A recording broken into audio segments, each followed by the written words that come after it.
Donc on avait lors du dernier cours répondu quelque part à la question qui revient assez souvent, qui est si Dieu existe, pourquoi il y a autant de mal sur terre, pourquoi il y a autant de guerres, de souffrances, etc.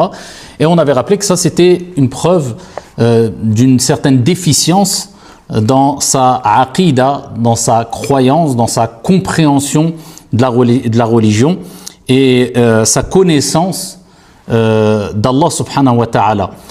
Tout simplement parce que Allah subhanahu wa ta'ala fait les choses avec sagesse et avec perfection. Et on avait rappelé qu'Allah subhanahu wa ta'ala huwa alladhi khalaqa al-khayr wa al-sharr walakin yaf'alu al-khayr wa la yaf'alu al-sharr. On avait rappelé qu'Allah subhanahu wa ta'ala certes a créé toutes choses. Donc ce qui inclut le fait que Allah azza wa jal a créé le bien mais aussi le mal. Mais on avait rappelé qu'Allah subhanahu wa ta'ala a créé le bien et le mal, mais c'est lui qui fait le bien mais pas le mal. C'est-à-dire qu'on ne peut pas attribuer le mal à Allah subhanahu wa ta'ala. Et c'est pour cela que le prophète sallallahu alayhi wa sallam a dit wa sharru laysa ilayk. Le mal ne t'est pas attribué.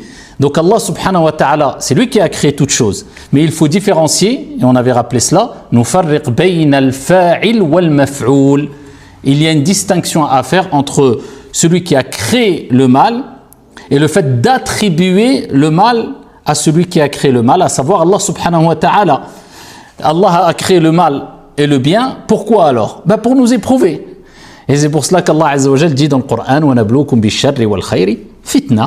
Nous allons vous éprouver par le mal et le bien à titre de tentation. Et d'ailleurs, on avait rappelé que le mal n'était pas un mal absolu, puisque derrière chaque mal se trouve un bien, puisque Allah subhanahu wa ta'ala crée toute chose avec sagesse et pas pour rien. Et on peut donner plusieurs exemples, on avait déjà donné plusieurs exemples. Par exemple, le fait qu'une personne, il lui arrive un accident, c'est un mal. Mais derrière ce mal peut se cacher un grand bien. Il va peut-être relativiser les problèmes qu'il avait dans la vie, il va peut-être se repentir, il va peut-être être plus prudent la prochaine fois, ce qui va lui éviter un accident mortel, etc. Donc ici ce n'est pas un mal absolu. Donc Allah azza wa jalla a créé le bien et le mal, mais il ne faut pas oublier que c'est l'être humain qui provoque le mal, c'est l'être humain qui fait le mal, qui commet le mal. Et on ne remet pas la faute sur Allah subhanahu wa ta'ala à chaque fois qu'il nous arrive un mal. Et quand on a compris cela, eh bien on comprend mieux pourquoi Allah subhanahu wa ta'ala a créé le mal. Et on peut répondre facilement ici à cette question. Eh bien si Allah existe, certes Allah subhanahu wa ta'ala existe, pourquoi a-t-il créé le mal?